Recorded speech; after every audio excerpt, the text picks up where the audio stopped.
All right, this is Hyperborean Radio. I'm Celtic God. With me today, as always, is the Lore Keeper. Hello, everybody. Hey.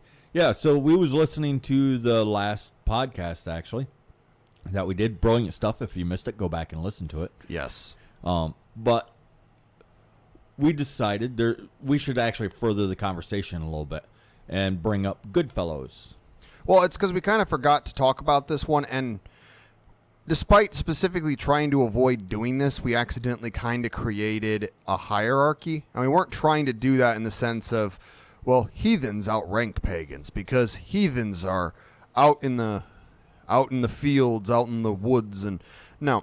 Well, and we also realized that we was using the actual definition, the old definition of pagans versus the common vernacular. Well, it's partly because we don't really like the common vernacular because the common vernacular is wrong.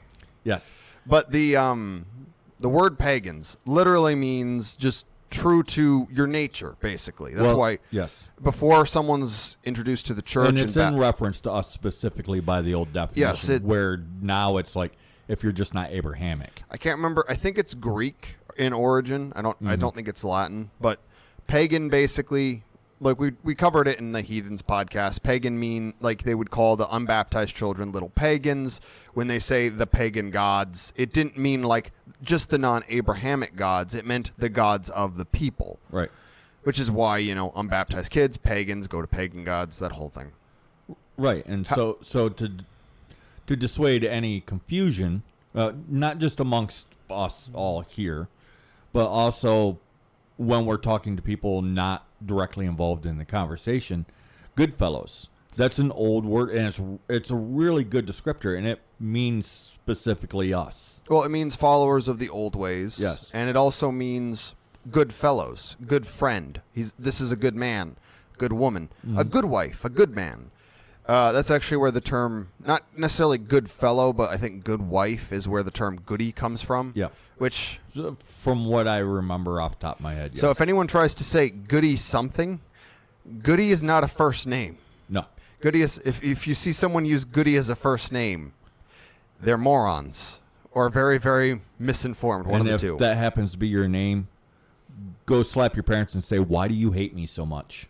Yes. Also, if your name is Apple, Facebook, Legolas. These exist, by the way. Yes, unfortunately. Khaleesi. There were a lot of Khaleesi's for a while. That's not even her name. That's like saying queen. However, Wolfgang is an excellent name. Wolfgang, Conan's a good name. Arthur, Godfrey, Godwin. Those are some good names. Osborne. Oh, bear god. Anyways, getting off topic. Yes. We was discussing it, and it's like, well, why don't we just, to clarify for regular people out in the world, instead of us saying that we're pagans, because there's the actual definition. It's a whole lot of explaining the actual definition versus the common understanding. If we just say Goodfellows, that opens up the door for what it actually means. Or like we've done the ethnic way. But the ethnic way gets... The ethnic way can be applied to everyone, whereas... Goodfellow and we do follow the ethnic way, the Hyperborean ethnic way. The Japanese would follow the Japanese ethnic way. The Chinese ethnic way. The ethnic way is like a big umbrella term. Yes. Much like pagan is today. Yes. It's a huge umbrella. Well, basically what we're doing by saying the ethnic way is we've taken what pagan should mean, and we've just translated it into modern English. Right. More or less. It's not a one-for-one, but it's close. So then what we specifically follow, as I'm assuming the people listening to, is the Hyperborean way. Yes. Well, and then there's many different versions of that within. Yes. Like you are more of the Gaelic persuasion because yes. that's your ancestry. I'm more So it's Alpine one umbrella German. to another one to another one. So then you can start out with the smallest one. In my case, it'd be like, I follow the Gaelic gods. I follow the Gaelic way. Or for a broader conversation, I might say the Hyperborean way. Of course, they're going to look at me weird, and I can just explain it quickly and succinctly versus the bigger the umbrella, the more explaining I have to do. Well, and part of this comes back to vocabulary. There is newspeak that has corrupted a lot of modern words, and a lot of it can be traced to the last 100 years, and as well as several centuries of propaganda from the church that have made these words mean things they shouldn't. Mm-hmm.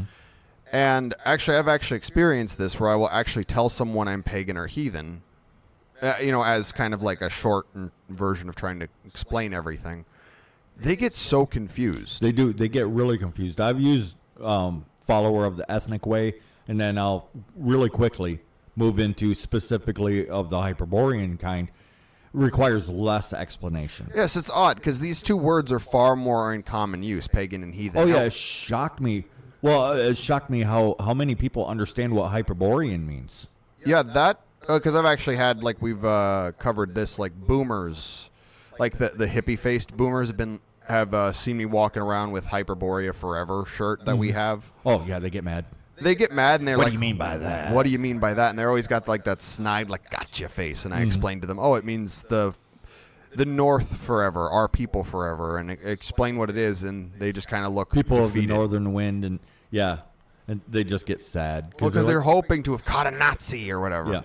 But in the experience I had with the heathen and pagan, and we went over what these words actually mean in the last podcast. We sort of covered it at the beginning of this one, but people have guessed completely wrong. I've had people think that I mean atheism, or that I'm anti-God, or that I'm anti-religion. I've had people think that I'm a Satan. There's so many different words, and some of them you wouldn't even think. I got so confused. And then people will, because a lot of people will treat these names synonymous. Mm-hmm. So pagan and heathen mean specific things. And then other people view them as meaning different things, but they still don't get the actual definition. Right.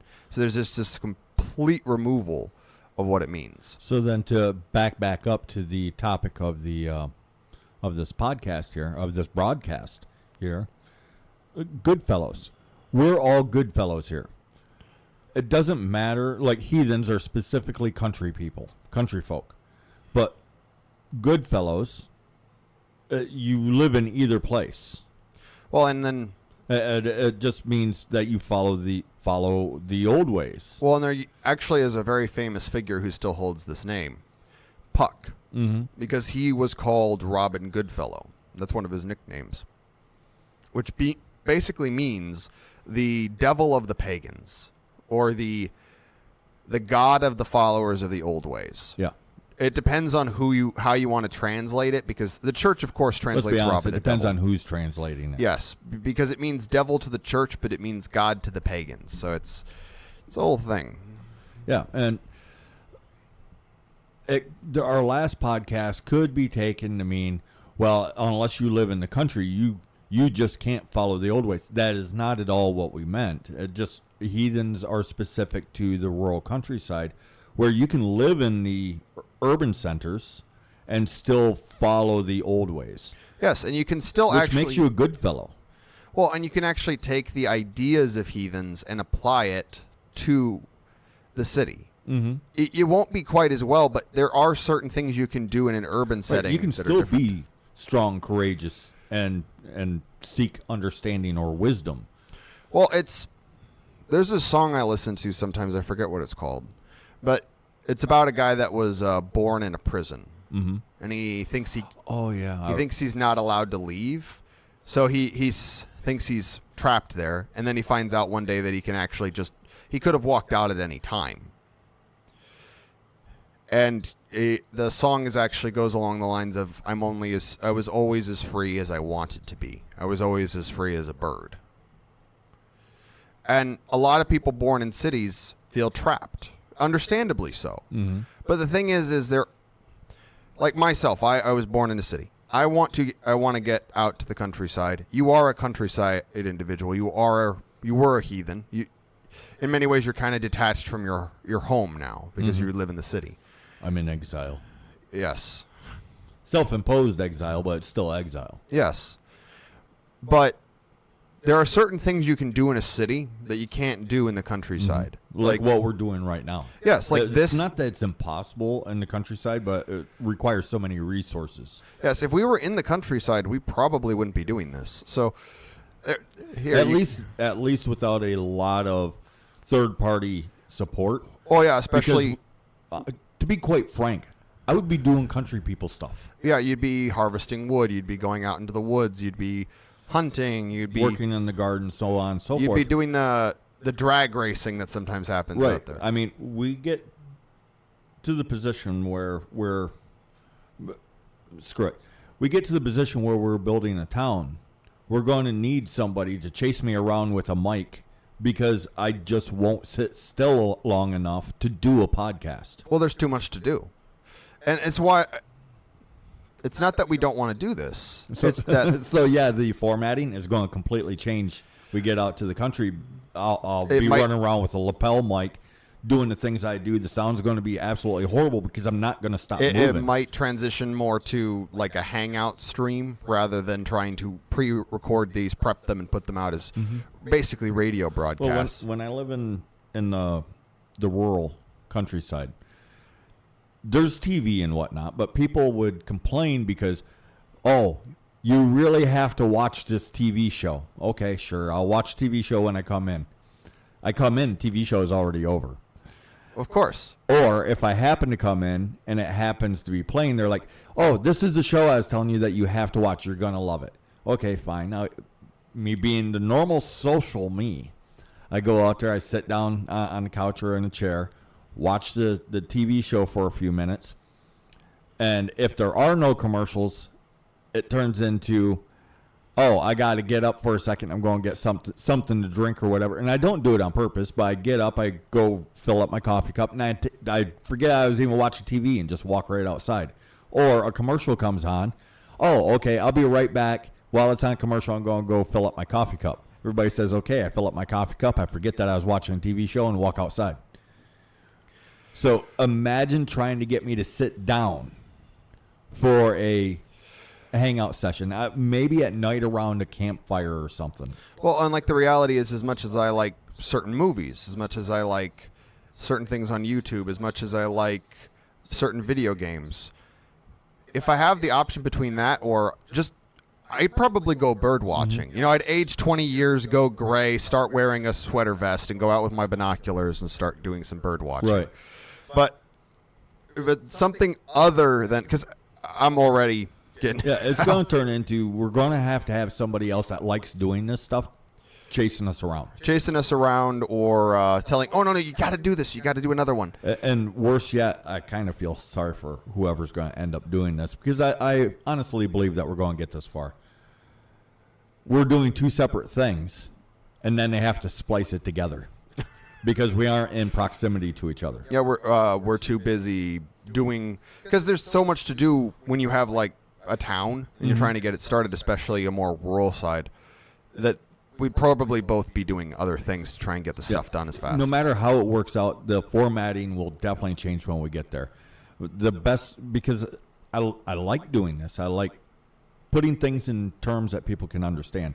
So for a podcast, it very well might turn into to get Celtic God to sit still long enough to do this, we have to build a fire and create a social environment so that he will sit still.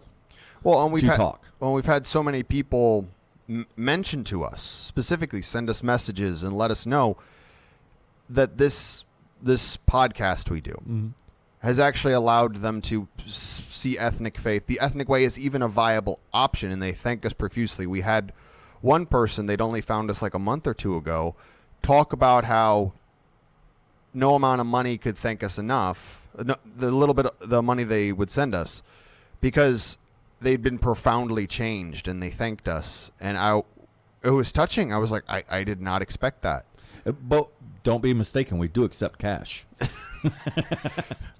I mean, well, and that's what I think a lot of our Patreon subs are. I think they're more interested in supporting us doing shows like this and the Telegram than anything that we put on Patreon. Yes. Well, we still put stuff on Patreon. Yeah, we still do. You get sneak peeks. You get early access. You get there's a articles few of them, when we they write don't them. even look at the Patreon.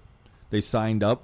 They just said support, thank you and said then thank you. It gave us their message, and then That's all that they do. I mean, they might show up, but they don't interact with anything. We can't tell if they're looking. Well, yeah, we can, but we can't tell who is looking. But back to Goodfellows, Yes. because actually, Goodfellows can apply to a country person or heathen just as much as it can apply to someone who is in the city, Yeah. an urban dweller. Well, what is a good fellow? Well, it's in the name. A good fellow. And fellow is gender neutral. I'm not referring specifically to the fellas versus the fillies. Yeah, I like to think our audience isn't so silly as to get hung up on those words. Well, it's his story. What about her story? I like to think I most hate of our that audience crap so they're fucking just much. sick of that shit. Well, it's like they used to make fun of that at the whole change semester to ovester because you're preferring semen to ovaries. I just had a migraine. I mean that was making fun of it, but yeah. Just the fact that I know something like that exists, I felt something pop in my head. Yeah, don't.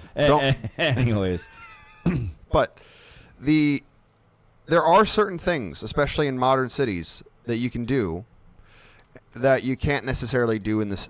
Like this, there Yeah. are certain things you have access to. I mean, There's, you sometimes can do it in the country, but it's difficult because upload times. Anybody Yes. that lives in the rural areas will tell Internet's you, crap. Yeah, the internet is crap.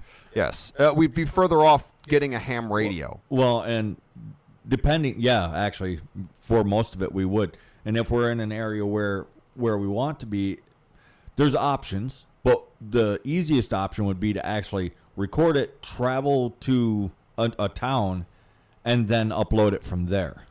Where Starbucks comes in handy. Yes. Well, if there's no Starbucks in those areas, that's definitely a city thing. Oh, I've never been to a small town with a Starbucks. Mundos Yes. instead of Starbucks. Mundos, but More likely Bob's Corner Store. most likely. But basically, it's the idea that you can't really. Yes, there are certain things that that you can't quite grasp in the city, and it's like you don't quite realize it till you actually go out into the woods. And it's understandable. That's where the thing comes in that bothers me is I'm going to paraphrase a TV show because it's right. If you don't know, don't speak. This is the way. Well, and the thing is it's like I will never understand sailing unless I decide to go be a sailor. So I don't tell the sailor how to sail. And that's actually an issue that happens today is like it's a common complaint among country folk that the people try to run the country like they do the city. It's a completely different setting. You just can't do it. It's a completely different way of life, but here's the thing is And it's unjust. yes. But the Goodfellow or the Barbarian or like Conan the Barbarian. He is Conan the Barbarian whether he's in the cold mountains of Samaria or he's in the mountains of I am blanking. Right. Well, I'm going to take off with a thought then. No, I just meant that The current way that things work, you end up with, and I'm not accusing anybody directly that's listening, but you end up with a lot of urban people telling country people about what nature is, about how to live in the country, about things to do in the country, and so on and so forth. But do you know what country folk have to say about the city? Basically nothing.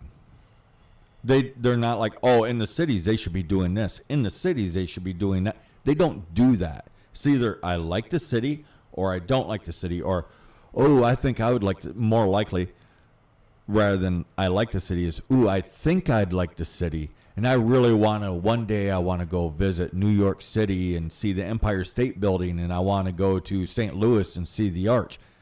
They don't presume what the city is. However, the city people have been taught to presume what the rural countryside is, including flinging insults like redneck.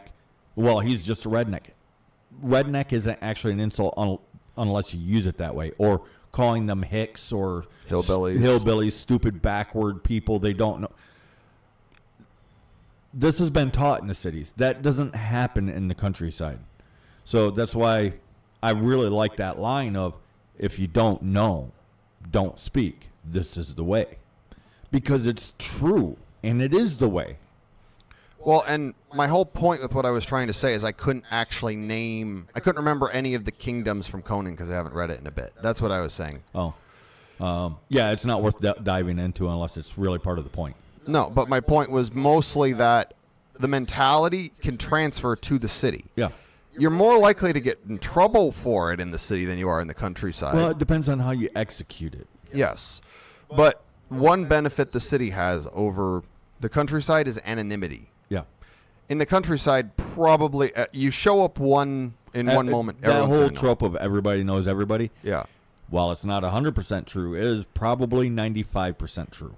So there is a benefit of the anonymity. There's a certain level of you can do certain things and people won't know who you are. Well, and access to technology, access to various resources from everywhere. It's not that there's no resources in the countryside. There's plenty of resources. It's just not the wide range of resources.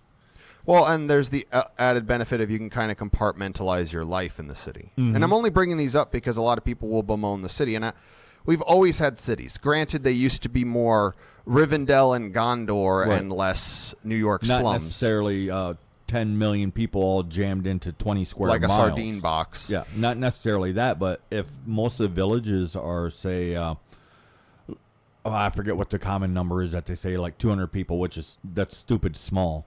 But let's roll with that. And then you got one that's a trading center where there's 5,000 people. 5,000 people compared to 200, that's a city. Well, And that's going small scale. Well, and there's always going to be ebb and flow, and there's always going to be a buildup of population centers because this trading port has a lot of resources, or this is a new area, so people come in en masse. I mean, we've discussed this a lot before, although I guess to a lot of people it's new. But yeah, cities are going to happen. Just because you have a city or an urban center or a trading center, whatever it is that you want to call it, does not mean that you can't be a Goodfellow. We can be Goodfellows living in Milwaukee or, oh gosh, I want to say LA, but I don't want to give them anything, so I'm not going to. LA or Houston or pick a London. city. Yeah, London. There can be Goodfellows living there. Sorry, I know that we got some Californians listening to us, but California could disappear, and I would just breathe a sigh of relief. So if you're a Goodfellow there, please get out. Yes. It's the reality is, in the United States, for our non-American listeners, most people in the United States really only care about their general area. Mm-hmm. Like, you're not going to find a lot of Michiganders or a lot of Iowans or a lot of Floridians Well, if you ask who me care about the other states. if you too ask me much. about Tennessee, I'll be like, yeah, it's a nice state. I've been there. I highly recommend going up into the mountains because to me, that's the best place to be in Tennessee. Now ask me if I care about Tennessee only in a tertiary way, if I'm being honest. Well, In general, I don't even think about Tennessee. Well, the reality is like we said in Heathens, everyone has their own in-group. It's why trying to think that, like, for example, there are cities that don't like the city, one city over. Yeah. And this is in the same state, in the same county, in the same region. So there are people who... They live on the wrong side of the river. Yes. I don't like people from the north side of town. We're a very tribal people. It's going to happen. So the idea that a country as big as the United States or Russia or the Roman Empire, everyone's going to care about everyone is not conducive to human nature. But basically the idea is just because you live in a city does not mean you're not pagan. Correct. You could And still if be you're a good follower fellow. of the Hyperborean ways, then you can refer to yourself specifically as a Goodfellow. Yes. And then explain to people. And one of my favorite things, because I have actually used Goodfellow before, they're like, what's that? I'm like, well, it's in the name. And they're like, yeah, you are a pretty good fellow. Yeah. Literal words are useful. It helps cut through some of the bullshit. Same as it's kind of funny when people try describing me, and they'll try describing me as nice, and I watch the physical pain on their face because they know I'm not nice at all. So then I'll offer kind. Yes, that's the one. That's the word. You're very kind. You are not nice. No. Because I'm not. I'm not nice at all. Well, and when it comes to cities, I'd prefer East Coast kind to West Coast nice. Yeah. I mean, granted, both of them are more on the nice scale, and even that's fallen off the pretend niceness. But either way, we're all good fellows. It's a good word. We've discussed what it means, but we still need to discuss what it means, I guess, is you're not going to have a connection to the land in the same way if you're an urban good fellow, which is kind of where I wanted to focus the discussion. You're not going to have a connection to the land in the same way as the heathen with his local river, his local lake, that tree over there, which my well, this one here you might have because there are parks and whatnot, and trees in people's yards. So I'll skip that one. But you're not going to have connection to the land in the same way, but you do still have a connection to the city, to the land that the city is on, and to the people that live there. Well, whether you like them or don't like them doesn't matter. There's still a connection there. Well, the reality is cities used to be, well, first of all, they literally used to be towns and villages. Yeah. But it used to be how a city was set up was every neighborhood was its own village. Mm-hmm. Now, it might not be self-sufficient. Like, well, you might not have still gardens. Typically called that. They're just not treated that way anymore, which is part of the issue. Anyways. Well, but, like, Harlem is Harlem. Hell's Kitchen is for Hell's Kitchen. And I don't know a lot of other small neighborhood sort of groupings.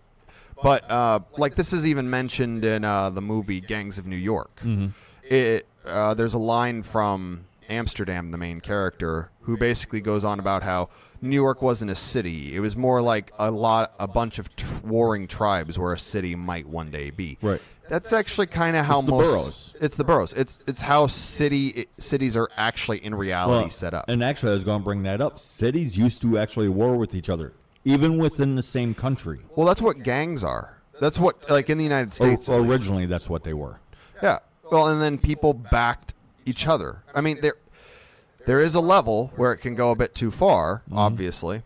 But the reality is, like, the Irish gangs, the Italian gangs, they were started for their people. That was their primary purpose, was to care for their people in a new land. And then there'd be entire neighborhoods of Italians. There'd be entire neighborhoods of Irishmen. There'd be entire neighborhoods of Germans.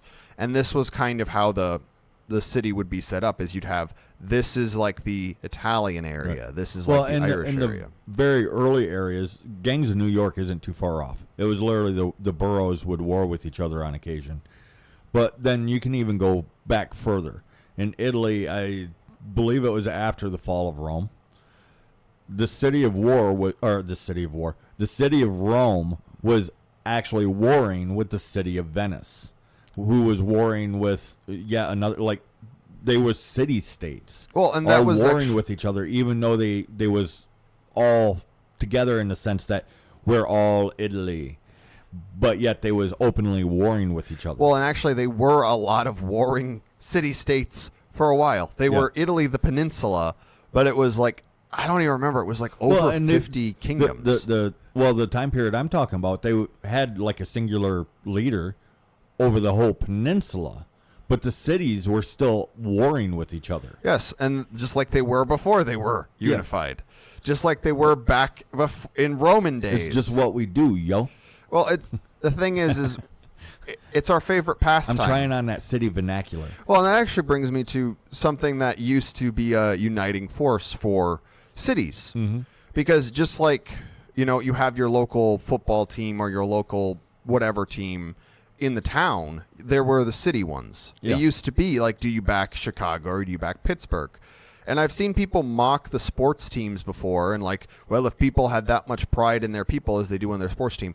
I don't disagree with what they've become, because modern sports have become, the mascot is literally what you're rooting for, and it doesn't necessarily have much to do with the people anymore. But it used to be like having Babe Ruth on. Well, at one time they used to be team. Local heroes. Yeah, well, it's because they were the pride. They were the champion of their people. Like, they used to do this with boxing. There'd be the Italian versus the Irishman, or the Italian versus the Negro. And it was a big deal. It was, this guy is fighting the for... Irish boxer was in there boxing, representing all Irishmen. Yes, and the Italian, the same thing. And it's something that our people specifically seem to have forgotten. Well, it's because, we can't be racist. We can't be tribalist. We have to be inclusive. We're not... That's not how our people work. Well, and the thing is, half these words that they're using don't mean what the people think that they mean. And if you try using the actual definition, you can have a little bit of a conversation, but they're not understanding what you're saying.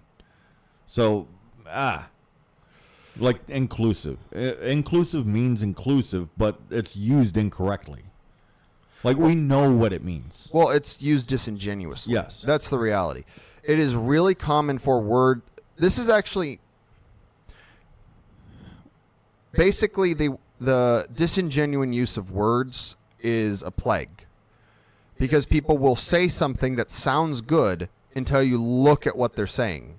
Politicians use it all the time. They'll say, in a very reasonable way, something that sounds very reasonable until you think about it and you're like, not a single word you said made sense. Yeah. Well, it's like some people's ask me how I'm so far ahead on the news and what's actually going on in the world. And it's like, they're telling us. They're coming right out and saying it, just nobody's listening. I don't have some super secret insider. No, I got the same information as everybody else does. I just actually listen to them and what it is that they're saying. Not what it is that they want me to hear, but I listen to the words that they're saying. And that's how I know a lot of the crap that's going on and what's going to happen. Well, it's listen to what they're saying and then watch what they do. Yeah. Combine these two things, you can get ahead of the curve pretty easily. Really far ahead of the curve. Yeah. And that's not to get all political, but it was an easy example of the use of language, which, again, is why we end up doing like vocab on the Telegram. And we'll talk about a specific word and its definition and what it used to mean. And well, we'll bring up entire words and what they mean. We'll bring up entire words and point out that they don't exist. Yeah. Well, they exist in the sense that you can say them, but I can say gobbledygook and doesn't necessarily mean anything. Well, and words do have power. I hear this regurgitated all the time. Sometimes I wonder if the people understand what it is that they're saying. Words do have power. One of the powers that words has is thought. If you don't have the word for a thing, it is very difficult to hold on to an idea. It's like that crua, the word crua. I was having a really hard time describing something, and then I got that word back. And I'm like, this is what I've been trying to explain to people, but I didn't have the word for the foundation to be able to, I didn't remember it as because my elders spoke Gaelic. But it's been so long, I still understand bits and pieces of it when I hear it, but I don't read it, I don't write it, and I don't actively speak it. No, but when you listen to it. But the concepts are still way deep inside of there. Oh, yeah, because you'll get a Gaelic song on the radio. Yeah, sometimes I think that they're singing in English, and I'll be singing along in Gaelic. Yes, and the funny thing is that's actually kind of how language works, because what's basically happened is your brain registers this as the same language, because you understand what they all mean. Mm-hmm. You don't translate the words, you just know what they mean. Yeah. There's a difference. It's part of the hard part of learning another language is you have to find equivalents, and there aren't really equivalents. It's and that's the issue I was having with that idea is I had the word locked in there, but I didn't have the word in my hand. So then I was trying to translate something I didn't have the word for consciously. Oh, yeah. And there are words in English that are kind of hard to translate, like petrichor, which means the smell of dust after it rains or something like that. It's a good word. It's a good word. I like that word. But there's also words in other languages. And this is something I found funny is the languages of your ancestors have a habit of having words that you wish you had in the language you speak, if it's not the language that you currently speak. Because like English is a really useful language because it's a magpie language. People describe it as Frankenstein language, but that's not accurate. It's a magpie language. It finds shiny things and then just takes it home. That's kind of how it works with most of the language. Like, why would we invent a new word for umbrella? This French word is perfectly fine, but you've misspelled it and you're not pronouncing it right. That's okay. That's okay. It's French. What do we care? French aren't real people anyways. Obligatory American insulting French moment. But like Schadenfreude. I found out about that word recently. I was like, so that's the word I've been looking for. Look up. Basically, it means when some asshole like cuts you off, and then but then by cutting you off, they get in a car crash that T-bones them, and then it's kind of like it serves them right. Yes, that feeling of that Bliss specific and joy. Yeah, that specific feeling you get of like, yeah, after that happens. Even though the person might be dead over such a minor thing, it's like serves the bastard right. Right. Because we're that petty as a people at times. Yeah, that's Schadenfreude. It's a good word because I have definitely had that experience, and it's in the language that my ancestors spoke. Right. So, and it's a little weird. It's a little strange, I guess. But it's almost like we have these languages locked in the back of our heads. Because you didn't grow up speaking German. No. But the word was there, and it was niggling, and you couldn't get it out. So it's almost like these languages are suited specifically for our specific tribes. For our micro-tribes. Are down to the individual and the family clan and whatnot. Right. It's a description of our personalities, and it gives us the words to really express ourselves. It's like it taps into that subconscious something. Well, it's strange. Well, it's weird. But I think it's true. More true than what it sounds. Well, blood memory, I think, is more literal than people think. I think ancestral memory is more literal than people think. And I think that sometimes we have these, like, I don't know, people are in a coma, people get in a car accident, and then all of a sudden they can play the violin. All of a sudden they can play the piano. All of a sudden they gain a talent they didn't know they had. I don't think that they learned it by getting tonked on the head. I think they knocked something loose and that came out. Yeah. It was always there. It was just locked away. Yeah. You got an extra talent. Like just you hit your head. Interesting mechanic for a potential game of some kind. Traumatic head injury. You gain talent. Well, given how bad people are at most fighting games, people just have too many talents by the end of the first section. Downside, you now have way less health and you lost 2 intelligence points or something. Eventually, you have no intelligence points and you're just flopping around with a god tier sword. Right. Yeah. But in the end, all these things are actually connected, and I want us to actually start embracing the word Goodfellow. So you out there listening, you are a Goodfellow. If you're pursuing the old ways, if you're trying to get back to who we are as a people and leave all the nonsense behind and just getting back to who we actually are. Yeah, you're a Goodfellow. That is the best word. Well, and it's a good enough wish, and it's a good enough descriptor, and that's kind of the perfect element of it. Is it's a descriptor. It's not really a title. It's not really a name. It's almost a compliment. Yeah. But and the reason that I really want to emphasize that you can be a pagan in a city, you just can't be a heathen. It's because of the literal definition of the words. Yeah. Being a heathen doesn't mean being a follower of Thor, because a lot of people treat heathen as synonymous with. Because of the word heathenry. Right, and what you just said there, that's why I'm trying to encourage our people to call themselves Goodfellows, is because when somebody says, well, Dravidian is a pagan too, well, technically, yeah. So, or not Dravidian, a Hindu, sorry. Hinduism is paganism too. If you really stretch the definition, yes, but he's definitely not a Goodfellow. A Hindu is not a Goodfellow. Well, and Goodfellow is a Goodfellow. Well, it's only pagan in the sense of being non-Abrahamic, which is... Well, that's why I say if you really stretch the definition, then yeah, it can. But people cover will that. use it that way. Yeah. But So just cut off the argument. Well, and the thing is just like a individual will have like mountains and streams that they'll know when they're out in the countryside. In the city, you do have important landmarks that you can take pride in and actually defend because there's urban decay because people aren't able to actually take care of the damn buildings anymore. Well, like when I grew up in the country, one of my dreams was to go around and visit museums in cities because it's not that the countryside doesn't have museums, but you're not going to be able to see Van Gogh in Curtis, Michigan. Well, it's kind of hard. You're not going to be able to see, the piece of armor that's touring the U.S. from the Wallace collection in Paradise.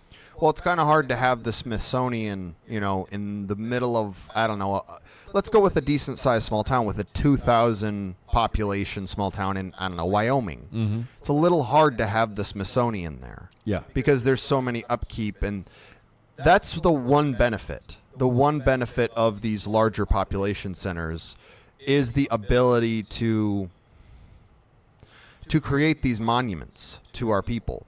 You can create them outside of the city, but in the city you're able to do it quicker, you're able to do it faster, you're able to do it to a grander scale. And even if it's not just the monuments, because every city's going to have its monuments, the collection of art and the collection of books. You can have libraries in cities that just will not exist due to the sheer logistics of it in the countryside. It's just not going to happen. But, all cities have their monuments. Shoot, half the buildings are monuments in the cities. In the countryside, one of the things I want to do is, if I get the Jeff Bezos money, start building monuments, but monuments away from urban centers. Not necessarily for the heathens of the country. I don't want to build them even around towns if I could avoid it, because I'd want people to pilgrim. That's the word. Pilgrimages.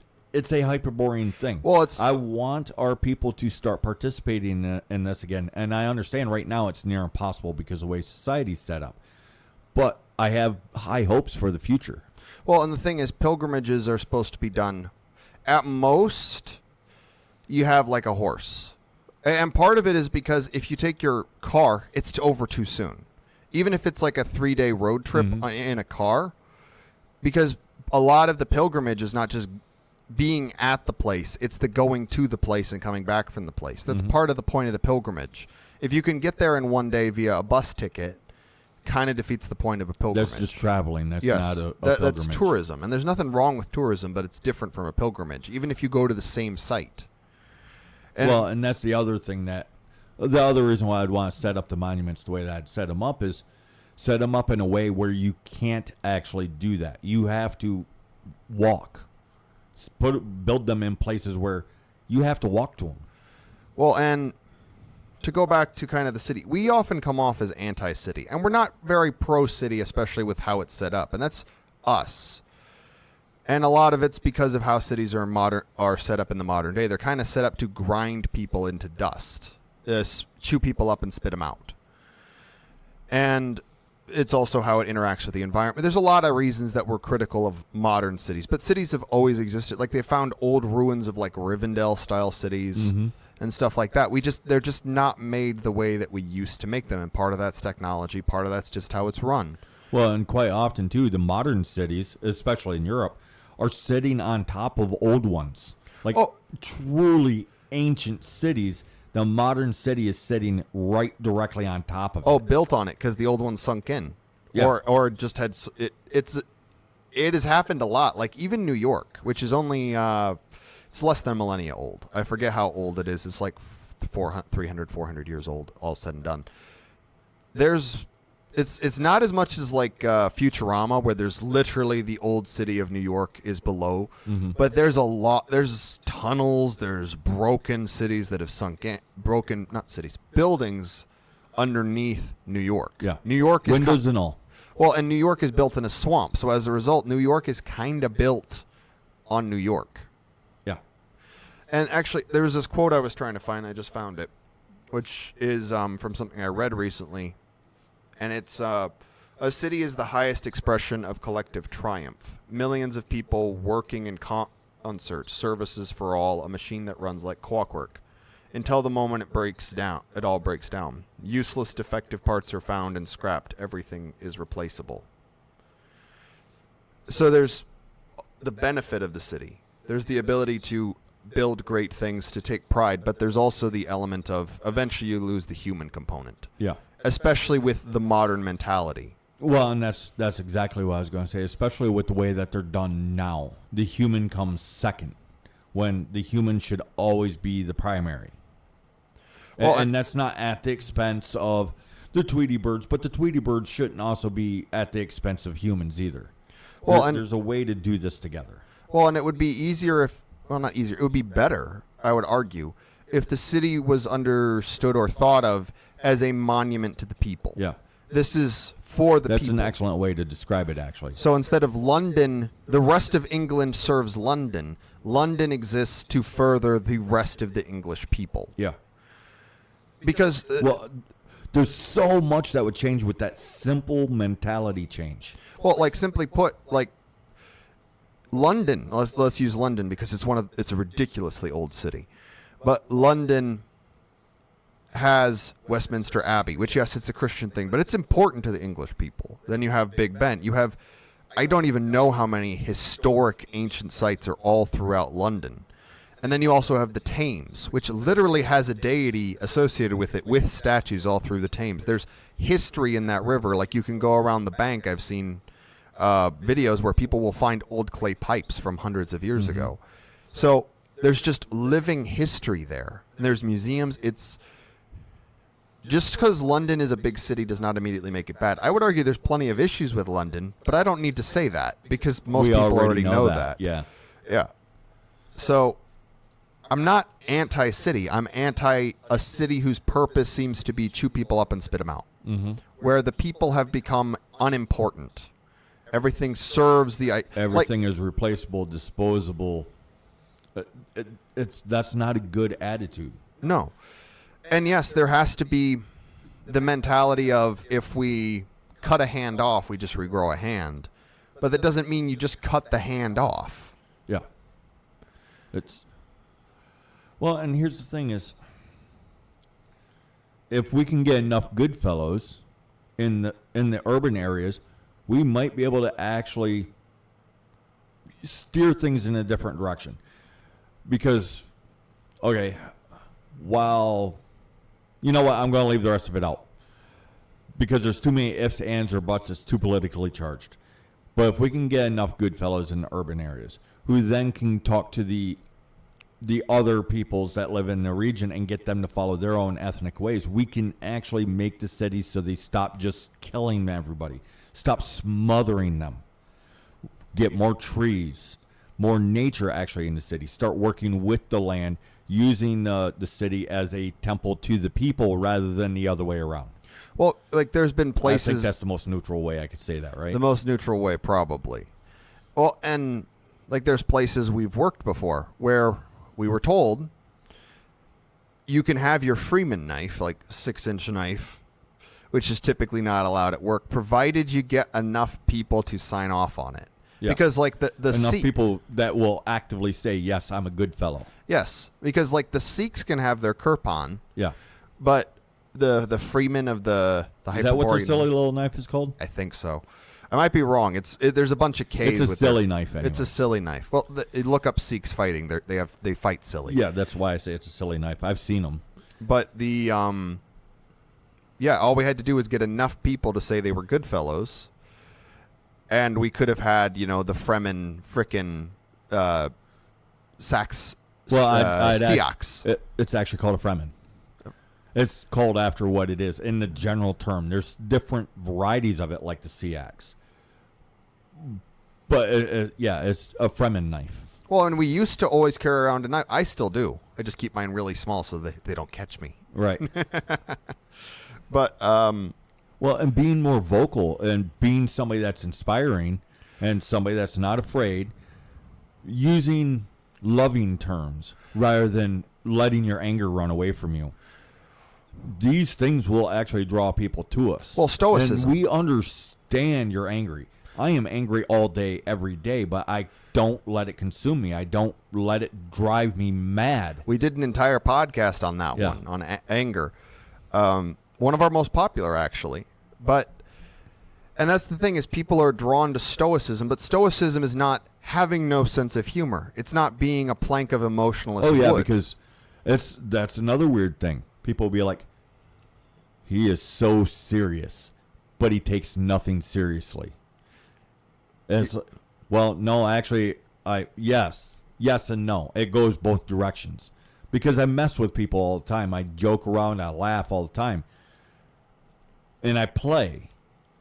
But I am serious about playing. Or I play seriously. But if I call somebody, I don't know, a doo-doo head, I don't necessarily mean that they're a doo-doo head. So it's a bit of both. And when it's time for me to be serious, I am serious. Other than that, I play. Well, and part of the issue, like, people will want real civility. Everyone be very polite. This is a work zone. You know what happens when everybody's polite? Nobody's talking. Everybody hates everybody. Yeah. It becomes full of animosity. And that's actually kind of what, I think that's part of the reason cities often end up being full, because being nice doesn't get you anywhere in a city. But there's also the element of, while it can be isolating for everyone to be a dick in a city, our people also have this odd thing where when you, there's a period when you're friends where you're really nice, kind to each other. Then it gets to the point where you start calling everyone dickhead. Yeah. That's the way our people roll. Yeah, it's like, how do you know your the friend? The people that don't, they're injured. There's something wrong with them. Well, because like, there are some people that are way overly serious all the time. And the thing is, those ones, they're sick, they're injured. To heal from that, they have to learn it's okay to play. It's okay to play. It's okay to laugh. Yes. It's okay to just... It's okay to laugh at somebody, and it's okay to be laughed at. Both of these things are okay. But they're making fun of me. Then I guess don't do that thing again, but accept it's okay to be laughed at. Yes, it's embarrassing. I get laughed at on a fairly regular basis. And I will laugh at other people as well. Like, I don't know, if me and a random person walking down the street, and that person trips on the sidewalk and does a full face plant, my first reaction, first I stop and I look and I chuckle, and then I'm like, are you alive? Okay, you're alive. How badly injured are you? Okay, you're not seriously maimed. And then I'll start laughing hysterically. And even start mimicking the tripping. Of course. Why? Because I'm an asshole like that. But I don't mean it to hurt their feelings. It's just funny. They aren't seriously injured. Yes, it was frustrating. Rub some salt in that wound, and then let's keep going. And I fully expect that if I'm looking at them and I walk sideways into a pole, they are going to do the same thing to me. Well, and mimic walking into a pole and looking all shocked and surprised. Because that's what we're supposed to do. Well, it's like there's an Aussie comedian that I've been watching recently.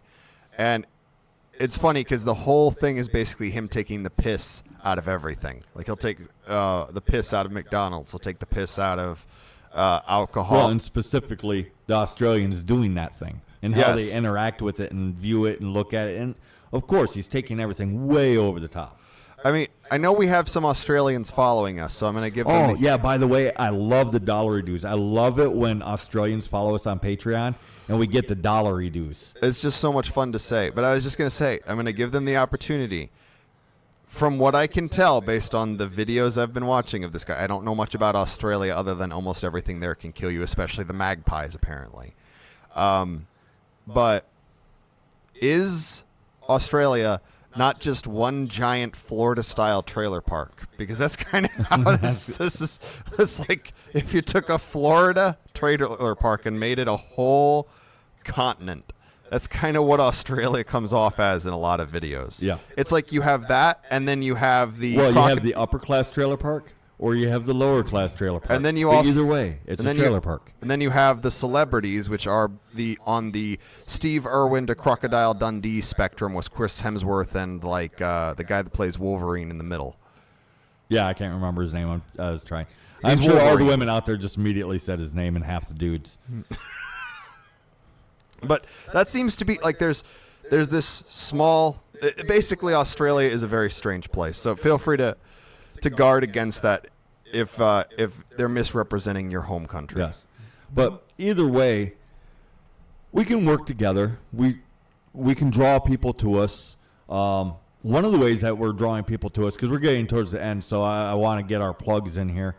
Patreon, so on and so forth. But mostly, I'm interested in explaining that we're building a website to reach out to people and using storytelling as a way to do it, to reach out to the broader population.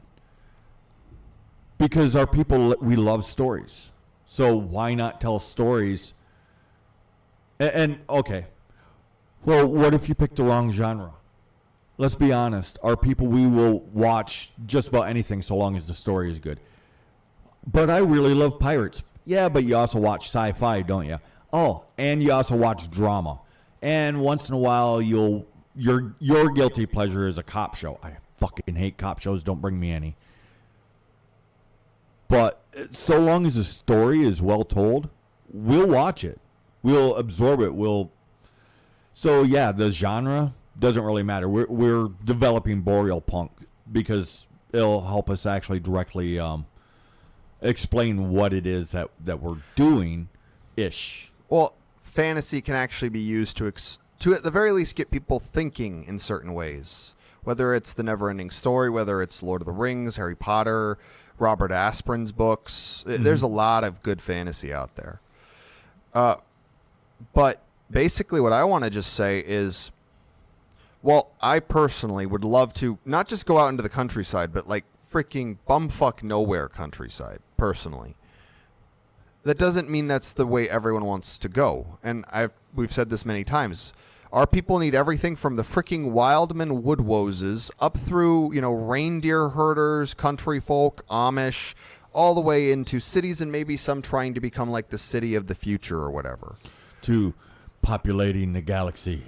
Yeah, I personally think if you're going to go that route, you'd be further off using like a fourth dimension thing, if that's even stepping through the veil to get there. Yeah, stepping through the veil because there's some issues with there's space a travel. Whole big long technical list, but that's a completely different. Completely different. We might get into that one day, maybe. But the point being is, it can get very tempting, especially when you start following the old ways, especially when you're in a cruddy city, to just endlessly think, oh, I'd rather go be in the countryside and go heathen instead of just Goodfellow. Mm-hmm. But there are certain benefits to being in the city, and as long as we're stuck here, we may as well take advantage of them, like we're doing now by being able to make this podcast and send it out so that people can actually hear and think about these things. The ease of research, the ease of building the website, that access to large libraries, access to certain resources that really, by all stretch of the imagination, should be harder to get sometimes in the city. Because it's the weirdest thing being in an urban area. Some things are ridiculous that shouldn't be. Is ridiculously easy to get your hands on. Other things which you'd think are really easy to get your hands on are near impossible. So it's the weirdest conundrum that I'm still struggling to wrap my mind around. Well, and here's the thing: is if you get enough Goodfellows that are in the urban centers, perhaps you can make it so the urban centers aren't grinding people up and spitting them out. That they actually do become, again, like they were once to a certain extent, monuments to their people that serve the greater, I don't want to say the greater good, because that is a big red flag. That is a polluted as fuck term, and I hate people who say it because it's never said genuinely, and it always has duplicitous meanings and intentions. But it serves the people, period. It allows them to do the things that they want to do. It helps facilitate things. And then this is the benefit nobody talks about with cities. If you have a large population, the city allows the countryside to not become crowded to an extent. Now that's overplayed to the point where it's like, get everybody in the country, get everyone in the city, and let the countryside have no people and flourish and all this other nonsense. But it doesn't mean that cities are inherently bad, nor is it inherently bad to be an urban dweller. Right. You can be a good fellow wherever you are. You can be a good fellow in outer space. You can be a good fellow deep in a mine or underwater. You can be a good fellow in the woods. You can be a good fellow in the mountains. You can be a good fellow that somehow ended up in the Sahara and is regretting whatever got them there. But so long as you're true, so long as you're being the best you can possibly be, that is the core of it.